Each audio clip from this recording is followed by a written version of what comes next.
parallel to'g'ri chiziq deyapti. Do'stga qaraymiz. Bak, to'g'ri chiziqlar o'tkazilgan. Bitta to'g'ri chiziqimiz, ya'ni umumiy burchakning bissektrissiyasi bo'lib turibdi. Keng burchakni ikkiga bo'ladi. Bizda alfani so'ragan. Bu burchagimiz necha gradus?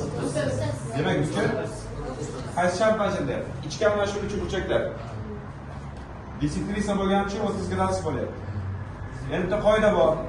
Parallel to'g'ri chiziqni 3-to'g'ri chiziq kesganda bir tomonli burchaklar yig'indisi 180. 60 bo'lgandan keyin necha bo'ladi? Alfamiz 120 gradus bo'ladi. 33-sida alfa bo'lyapti, mana bu. To'g'rimi?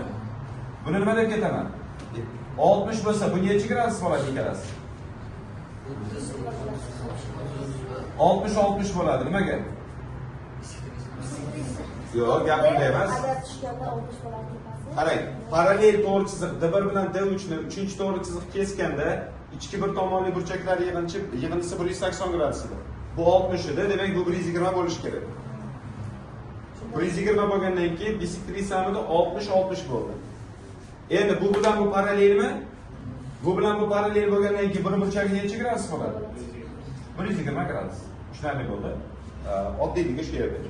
Bitta qoidachani yozdirdim. Isbotlab berdim. Qoidacha qildik. Bu ikkalasining yig'indisi nimaga teng edi?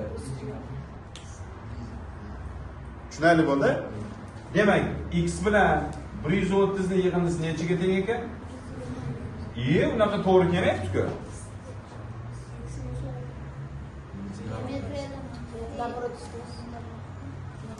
Bu uchalasining yig'indisi 360 edi, eslayingiz. Tushunarli bo'ldi? 120 gradus, 130 gradus, 360 gradus. X teng necha bo'ladi? 250 bo'ladi. 110 gradus. Xo'p, demak tushunibsiz ekan, bu nima bo'ladi? Xo'p, 2x ga x ni qo'shib, 3x ni qo'shinglar. 6x. 10 ga minus 10. 360. X teng 60 midi? Endi har bir burchakni topaman desam 120, 70. Tushunadi? Mana bu yerda juda ham chiroyli o'yin bor. 53-sida nima deyapti? Qaysilari parallel deyapti. Ya'ni AB B'ga parallel, AB B'ga parallel, A B'ga parallelmi? A S'ga parallelmi? B S'ga parallelmi? Nimaga? Nimaga bu o'chiryapsizlar? 180 boshqalikda 160 bo'ladi. Keyin bunaqa S bilan A nima uchun bo'lmadi? A bilan S. Ichki bir tomonli burchagi bilan tashqi bir tomonli burchagi teng bo'lishi kerak. Tushunarli bo'ldimi? Bu yerda edik kelyapti. Tushunarli bo'ldi hozir.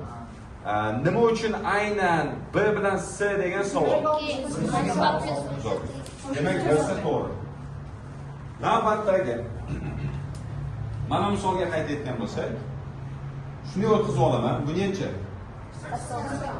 80. Mana qoidacha paydo bo'ladi. 80 ga 130 ni qo'shaman.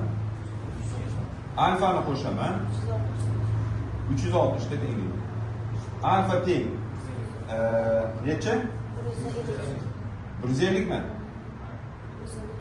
Ha, 150 gradus. Bunga keldik.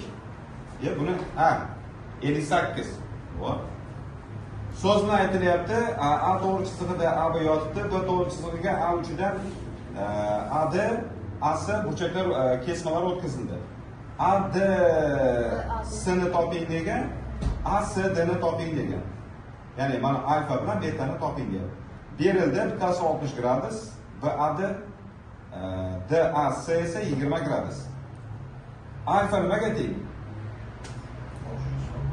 60 gradus. Nimaga desa, ichki almashuvchi burchaklar. Beta nimaga teng? 100. Nima uchun? Bu ikkalasining yig'indisi, ichki bir tomonli burchaklar yig'indisi 180. Beta teng 100 bo'lyapti. Mana yaxshisiga keldik.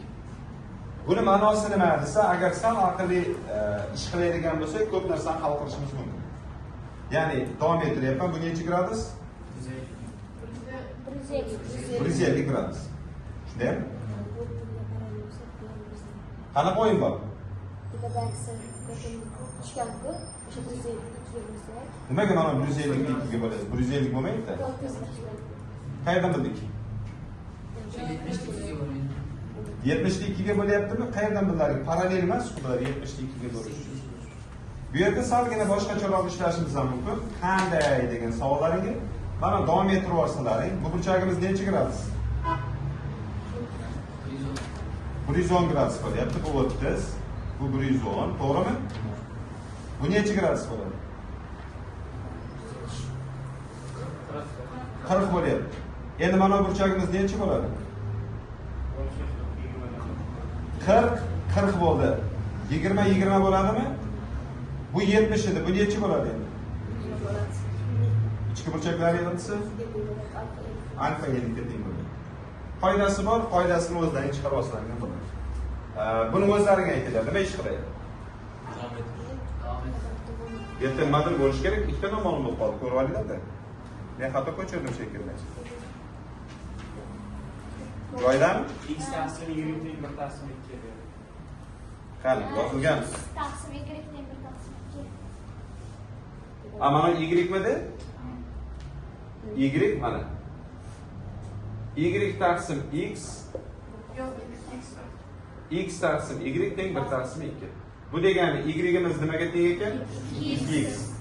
Bu ham 2x mi? D tushirib olsam, bu 4x midi? To'g'rimi? Bu necha bo'ladi? 4x bo'ladi. Nimaga? Ichkanlar shuni uchi burchaklar. Mana davom ettiryapsiz-ku. To'g'rimi? Endi bu burchagimiz necha gradus? 105 gradus. Aslida qoida bor. 3 burchakning ikkita burchagi 3-burchakning tashqi burchagiga teng bo'ladi. Qoida bu. Masalan, hozir shuni 5x qo'shilgan 105 teng 180 desa, 5x teng necha bo'ladi? 75 bo'ladimi?